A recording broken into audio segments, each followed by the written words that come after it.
مشرق نیوز کے ناظرین آداب۔ دن بھر کی اہم خبریں۔ سونیا گاندھی اتفاق رائے سے کانگریس پارلیمانی بورڈ کی لیڈر منتخب۔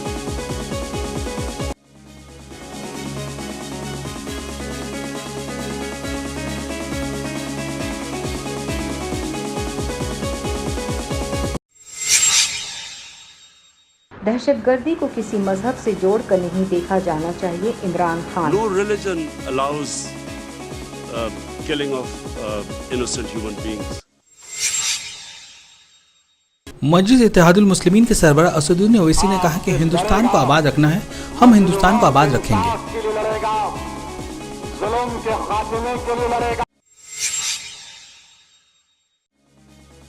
دلی میٹرو میں خواتین کو مفت سفر کی سوغات دینے کی تیاری۔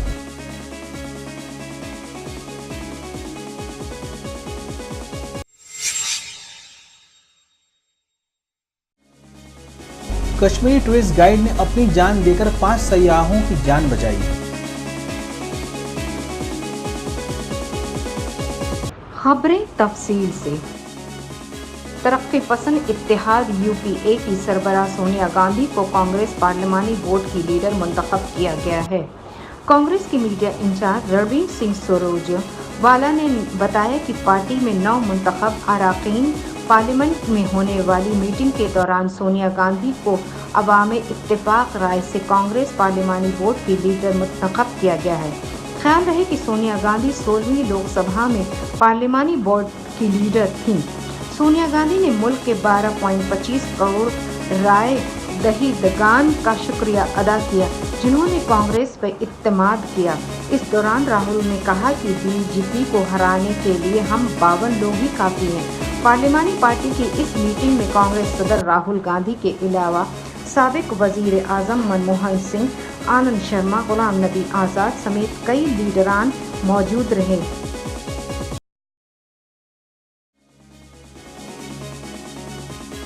پاکستان کے وزیر اعظم عمران خان نے تنظیم اسلام کانفرنس کی 14ویں چھوٹی کانفرنس سے خطاب کرتے ہوئے کہا کہ دہشت گردی کو کسی بھی مذہب سے جوڑ کر نہیں دیکھا جانا چاہیے۔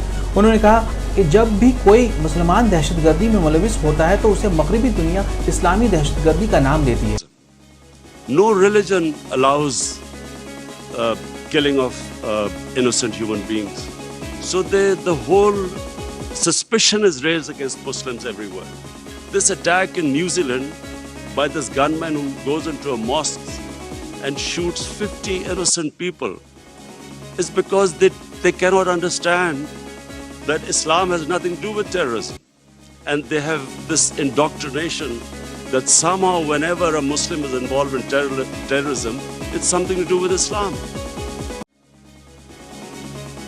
وزیر اعظم نریندر مودی کی قیادت میں بھارتیہ جنتا پارٹی کی قیادت والی این ڈی اے کی حکومت بننے کے بعد حیدرآباد سے رکن پارلیمنٹ اور آل انڈیا مجلس اتحاد المسلمین کے سربراہ نے رد عمل ظاہر کیا ہے۔ اویسی نے کہا کہ اگر کوئی یہ سمجھ رہا ہے کہ ہندوستان کے وزیر اعظم 300 سیٹیں جیتنے کے بعد ہندوستان میں منمانی کریں گے تو یہ نہیں ہو سکے گا۔ اسد الدین اویسی نے کہا کہ ملک کے مسلمانوں کو بی جے پی کے اقتدار میں آنے سے خوفزدہ نہیں ہونا چاہیے کیونکہ آئین ہر شہری کو مذہبی آزادی کا حق فراہم کرتا ہے۔ وزیر اعظم سے ہم کہنا چاہتے ہیں ہندوستان کا کانسٹیٹیوشن اسد الدین اویسی اس کا حوالہ دے کر آپ سے لڑے گا، مظلوموں کے انصاف کے لیے لڑے گا، ظلم کے خاتمے کے لیے لڑے گا، حقوق کو حاصل کرنے کی لڑائی ہم لڑیں گے۔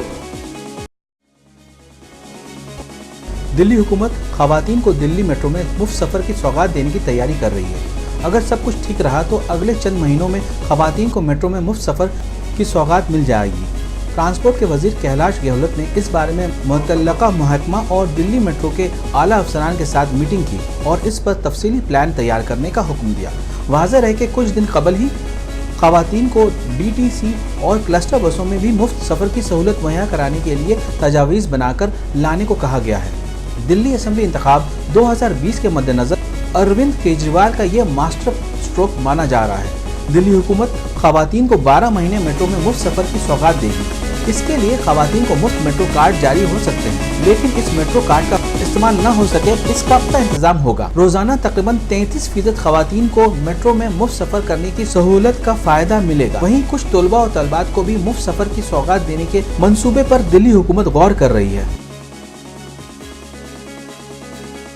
جنوبی کشمیر کے ضلع اننت ناگ سے تعلق رکھنے والے نوجوان ٹورسٹ گائیڈ رؤف احمد ڈار نے حقیقی کشمیر کا مظاہرہ کرتے ہوئے اپنی جان کی قیمت پر شہرائے آفاق سیاحتی مقام پہلگام میں بہنے والے دریائے لدر سے 2 غیر ملکی سیاحوں سمیت 5 سیاحوں کی جان بچائی۔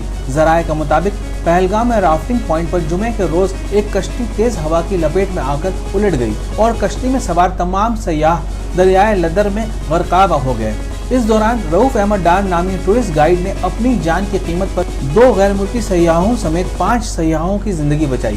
رؤف کی لاش کو بھوانی پل کے قریب ہفتہ کی صبح برآمد کی گئی۔ انہوں نے بورڈ کیا، اس کے بعد جیسے رافٹنگ نکل گیا، انفارچونیٹلی سلپ ہو گیا، تو ان دونوں لڑکوں نے بورڈ کو 2 ٹورسٹ کو بچانے کے لیے اپنی جان پہ کھیلا۔ آج بس اتنا ہی۔ مشرق نیوز کے ناظرین، شب بخیر۔